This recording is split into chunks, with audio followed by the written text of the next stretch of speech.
اعوذ باللہ من الشیطان الرجیم بسم اللہ الرحمن الرحیم وَقَضَيْنَا إِلَىٰ بَنِي إِسْرَائِيلَ فِي الْكِتَابِ لَتُفْسِدُنَّ فِي الْأَرْضِ مَرَّتَيْنِ وَلَا تَعْلُنَّ عُلُوًّا كَبِيرًا۔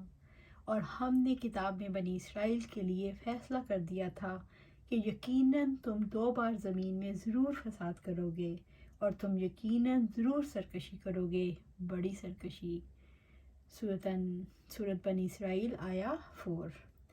وَقَضَيْنَا إِلَىٰ بَنِي إِسْرَائِيلَ فِي الْكِتَابِ لِتُفْسِدُنَّ فِي الْأَرْضِ مَرَّتَيْنِ وَلَا تَعْلُنَّ عُلُوًّا كَبِيرًا۔ اور ہم نے کتاب میں بنی اسرائیل کے لیے فیصلہ کر دیا تھا کہ یقیناً تم 2 بار زمین میں ضرور فساد کرو گے اور تم یقیناً ضرور سرکشی کرو گے، بڑی سرکشی۔ تورات میں اللہ تعالیٰ نے بنی اسرائیل کو یہ بتا دیا تھا کہ یہودی 2 بار سرکشی کریں گے، یعنی ہم نے ان کے بارے میں فیصلہ کیا اور انہیں ان کی کتاب میں آگاہ کیا کہ وہ نافرمانیوں، اللہ تعالیٰ کی نعمتوں کی ناشکری اور زمین میں تکبر اور اقتدار کی بنا پر زمین میں 2 بار فساد پھیلانے کا باعث بنیں گے۔ جب ان کی طرف سے ایک فساد واقع ہوا تو ہم نے ان پر دشمنوں کو مسلط کر دیا جو ان سے انتقام لیتے تھے۔ یہ ان کے لیے تحذیر اور انذار تھا، شاید کہ وہ لوٹ آئیں اور نصیحت پکڑیں۔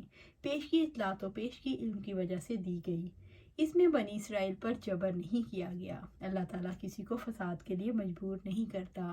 وَلَا تَعْلُنَّ عُلُوًّا كَبِيرًا، اور تم یقیناً ضرور سرکشی کرو گے، بڑی سرکشی، یعنی تم اللہ تعالیٰ کی عبادت کی بجائے تکبر کرو گے، سرزمین شام میں لوگوں پر مظالم توڑو گے اور سرکشی کی انتہا کرو گے۔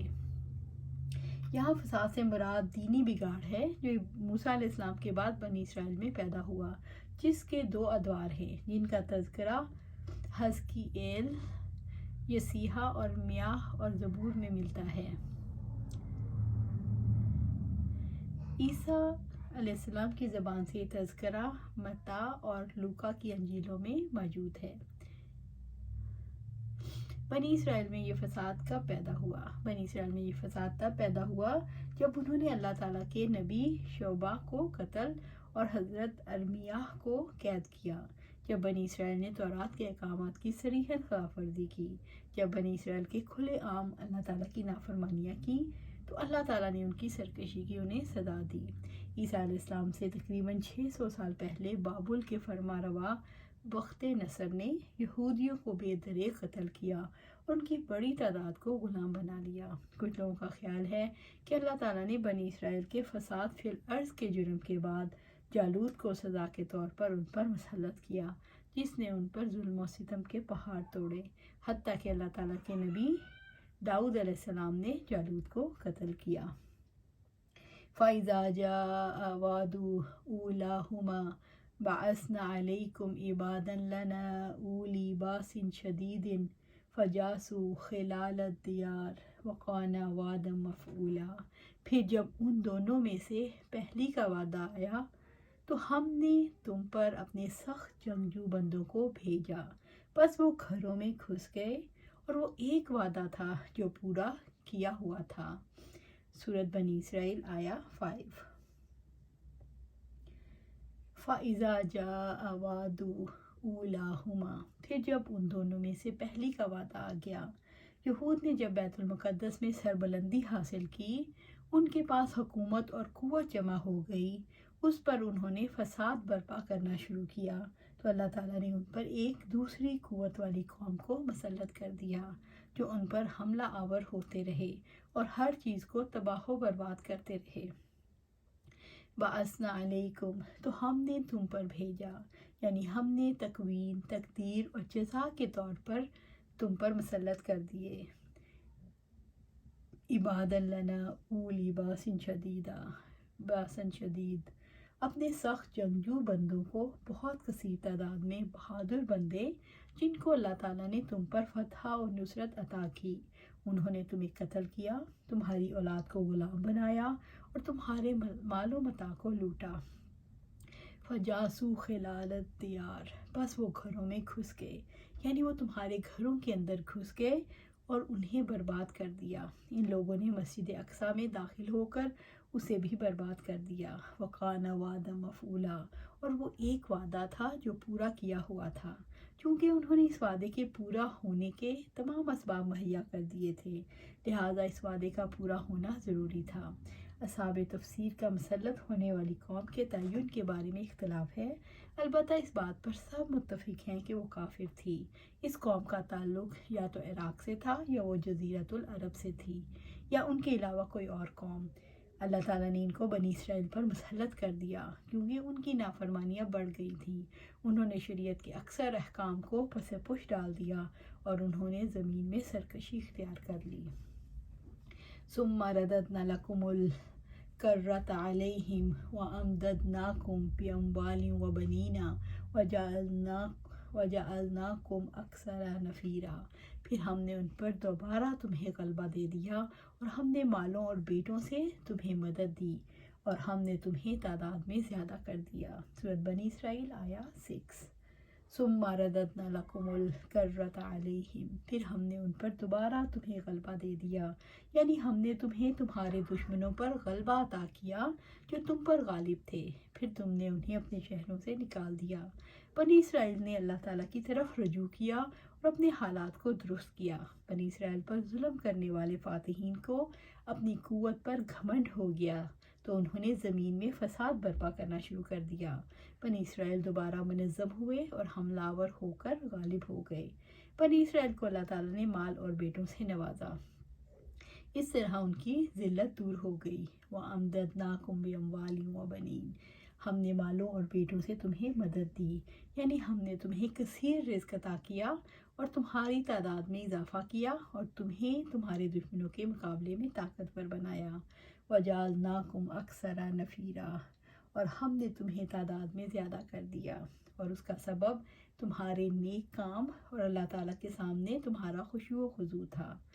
ان احسنتم احسنتم لانفسکم وان اسأتم فلہا فاذا جاء وعد الآخرۃ لیسوءوا وجوہکم ولیدخلوا المسجد کما دخلوہ اول مرۃ ولیتبروا ما علوا تتبیرا، اگر تم نے بھلائی کی تو تم نے اپنے آپ کے لیے بھلائی کی، اور اگر تم نے برائی کی تو وہ بھی ان کے لیے ہے۔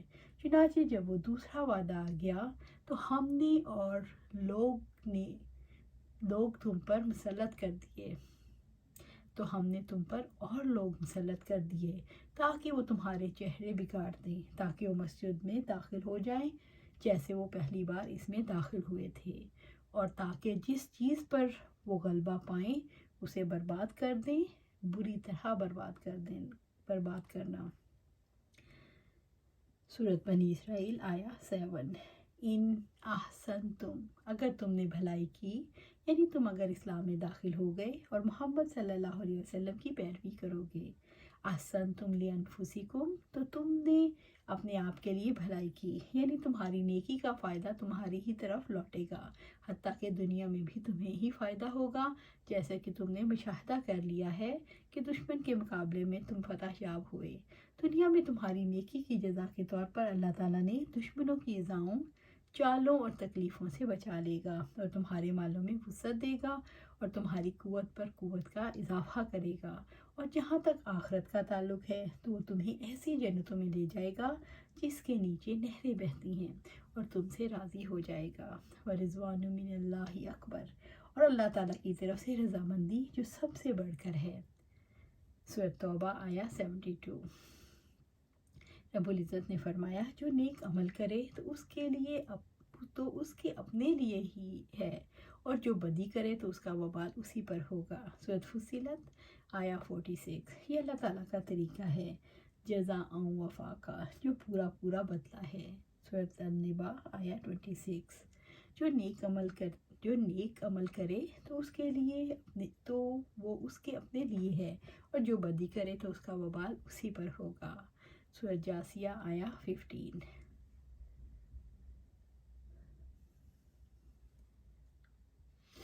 فَإِذَا جَاءَ وَعْدُ الْآخِرَةِ، چنانچہ جب دوسرا وعدہ آ گیا، یعنی جب تم دوسری دفعہ فساد برپا کرو گے تو تم پر دشمن مسلط ہو جائیں گے، وہ تمہیں ذلیل کریں گے، وہ بیت المقدس پر قبضہ کر لیں گے، اسے ویران اور تباہ کریں گے، اور جہاں سے بھی گزریں گے تباہی پھیلاتے جائیں گے۔ لِيَسُوءُوا وُجُوهَكُمْ، تاکہ وہ تمہارے چہرے بگاڑ دیں، یعنی وہ فتح یاب ہو کر تمہیں غلام بنائے اور چہروں کو بگاڑیں۔ اس سے مراد شخصیات کا بگاڑ ہے، ذلت ان کی شخصیت کی علامت بن گئی۔ وَلِيَدْخُلُوا الْمَسْجِدَ كَمَا دَخَلُوهُ أَوَّلَ مَرَّةٍ، اور تاکہ وہ مسجد میں داخل ہو جائیں جیسے وہ پہلی بار اس میں داخل ہوئے، یہاں مسجد سے مراد بیت المقدس ہے۔ وَلِيُبَتِّرُوا، اور تاکہ اسے برباد کر دیں، یعنی اجاڑ کر پیون زمین کر دیں۔ مَا عَلَوْا تَتْبِیرًا، جس چیز پر وہ غلبہ پائیں پوری طرح تباہ و برباد کرنا، جسے بس وہ تمہارے گھروں، عبادت گاہوں اور تمہارے کھیتیوں کو تہس نہس کر کے رکھ دیں۔ بنی اسرائیل کے فسادات کا ذکر اس لیے کیا گیا کہ قوموں کے عروج اور زوال میں اللہ تعالیٰ کی سنت کی وضاحت کی گئی ہے۔ مکافات عمل کا بنیادی قاعدہ یہ ہے، انسان اپنے عمل کا خود ذمہ دار ہے، اس کے عمل کے نتائج اس کے لیے ہیں۔ عمل اور عمل کا بدلہ لازم و ملزوم ہے، نتیجہ عمل سے پیدا ہوتا ہے۔ انسان اچھا کرے گا تو اچھا بدلہ ملے گا، برا کرے گا تو اسے برا بدلہ ملے گا۔ بنی اسرائیل نے زکریا علیہ السلام کو قتل کیا، عیسیٰ علیہ السلام کو مار ڈالنے کے در پہ ہو گئے، جنہیں اللہ تعالیٰ نے آسمانوں پر اٹھا لیا۔ اللہ تعالیٰ نے رومی بادشاہ ٹائٹس کو ان پر مسلط کیا، جس نے یروشلم پر حملہ کر کے قتل و غارت گری کی انتہا کر دی۔ اس نے لوگوں کو قیدی بنایا، ان کے مال لوٹے، مذہبی صحیفے رون ڈالے، بیت المقدس اور ہیکل سلیمانی کو تباہ کیا اور ہمیشہ کے لیے انہیں جلا وطن کر دیا۔ یہ تباہی 70ویں عیسوی میں ہوئی۔ عَسَىٰ رَبُّكُمْ أَن يَرْحَمَكُمْ وَإِنْ عُدْتُمْ عُدْنَا وَجَعَلْنَا جَهَنَّمَ لِلْكَافِرِينَ حَصِيرًا، قریب ہے کہ تمہارا رب تم پر رحم کرے، اور اگر تم دوبارہ کرو گے تو ہم بھی دوبارہ کریں گے، اور ہم نے جہنم کو کافروں کے لیے قید خانہ بنایا ہے۔ عَسَىٰ رَبُّكُمْ، سورۃ بنی اسرائیل آیا 8۔ عَسَىٰ رَبُّكُمْ أَن يَرْحَمَكُمْ، قریب ہے کہ تمہارا رب تم پر رحم کرے۔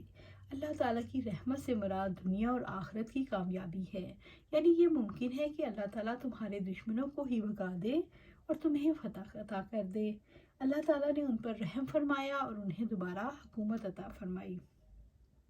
وَإِنْ عُدْتُمْ، اور اگر تم دوبارہ کرو گے، انہیں نافرمانیوں اور پر وعید سناتے ہوئے فرمایا، اگر توبہ اور رجوع اللہ کے بعد دوبارہ تم نے فساد مچایا تو یاد رکھنا، عدنا، ہم بھی دوبارہ کریں گے، یعنی ہم بھی دوبارہ عذاب بھیج دیں گے، ہم بھی تمہیں دوبارہ سزا دیں گے۔ پس انہوں نے زمین میں دوبارہ فساد برپا کیا تو اللہ تعالیٰ نے ان پر رسول اللہ صلی اللہ علیہ وسلم کو مسلط کر دیا۔ اللہ تعالیٰ نے آپ کے ذریعے سے ان سے انتقام لیا۔ یہ تو ہے دنیا کی سزا، اور اللہ تعالیٰ کی ہاں جو آخرت کی سزا ہے وہ اس سے بھی زیادہ بڑی اور رسوا کن ہے۔ وَجَعَلْنَا جَهَنَّمَ لِلْكَافِرِينَ حَصِيرًا، اور ہم نے جہنم کو کافروں کے لیے قید خانہ بنایا ہے۔ ہم نے جہنم کو کافروں کا قید خانہ بنا رکھا ہے، اس سے وہ چھوٹنے والے نہیں، آگ میں محبوس رہیں گے، آگ ہی ان کا اوڑھنا بچھونا ہوگی، جس میں وہ جھونکے جائیں گے، جہاں وہ ہمیشہ رہیں گے اور وہاں سے کبھی نہ نکلیں گے۔ ان آیات کریمہ میں اس امت کے لیے تحذیر و تخویف ہے کہ وہ معاصی سے بچیں، ایسا نہ ہو کہ ان کو بھی سزا دی جائے جو بنی اسرائیل کو دی گئی۔ سنت الہی ایک ہی ہے، اس میں کوئی تغیر و تبدل نہیں آتا۔ جو کوئی اس بارے میں غور و فکر کرے کہ کس طرح کفار مسلمانوں پر مسلط ہوئے تو اسے معلوم ہو جائے گا کہ ان کے گناہوں کی سزا ہے، کیونکہ اللہ تعالیٰ کا وعدہ ہے جب مسلمان قرآن و سنت کو نافذ کریں گے تو وہ انہیں زمین کا اقتدار عطا کرے گا اور ان کے دشمنوں کے خلاف ان کی مدد کرے گا۔ جہنم کے گھیراؤ سے جہنم کی وسعت کا شعور دلایا گیا ہے، اتنی وسیع جہنم کے سب اس میں سما جائیں۔ اللہ تعالیٰ نے یہ تنبیہ کی ہے، اگر اصلاح کرو گے تو اللہ تعالیٰ کی رحمت کے مستحق ہو جاؤ گے، اگر فساد فی الارض کا ارتکاب کیا تو دوبارہ ذلت اور رسوائی سے دوچار ہو جاؤ گے۔ رب العزت نے فرمایا ان کے لیے جہنم کا بچھونا ہوگا اور ان کے اوپر اسی کا اوڑھنا ہوگا۔ سورۃ الاعراف آیا 41۔ ان ھذا القرآن یہدی للتی ہی اقوام ویبشر المؤمنین الذین یعملون الصالحات ان لہم اجرا کبیرا۔ یقیناً یہ قرآن وہ راستہ دکھاتا ہے جو سب سے سیدھا ہے، اور وہ ان مومنوں کو بشارت دیتا ہے جو نیک عمل کرتے ہیں، یقیناً ان کے لیے بہت بڑا اجر ہے۔ سورۃ بنی اسرائیل آیا 9۔ ان ھذا القرآن یہدی للتی ہی اقوام، یقیناً یہ قرآن وہ راستہ دکھاتا ہے جو سب سے سیدھا ہے۔ رب العزت نے اس قرآن کی تعریف فرمائی ہے جو انتہائی سیدھی رہنمائی فرماتا ہے۔ اللہ تبارک و تعالیٰ قرآن کریم کے شرف اور اس کی جلالت شان کے بارے میں آگاہ فرماتا ہے، اور وہ یہ کہ یہدی للتی ہی اقوام، یعنی عقائد، اعمال اور اخلاق کے بارے میں زیادہ معتدل اور بلند موقف کا حامل ہے، لہٰذا جو کوئی ان امور سے رہنمائی حاصل کرتا ہے جن کی طرف قرآن دعوت دیتا ہے، تو وہ تمام امور میں تمام لوگوں سے زیادہ کامل، سب سے زیادہ درست اور سب سے زیادہ ہدایت یافتہ ہے۔ اللہ رب العزت نے فرمایا فیہا کتب قیمہ، جن میں مضبوط احکام کی تحریر ہوں۔ البینات آیا 3۔ وَلَمْ يَجْعَلْ لَهُ عِوَجًا، اور اس میں کوئی کجی نہیں رکھی۔ سورۃ کاف آیا 1۔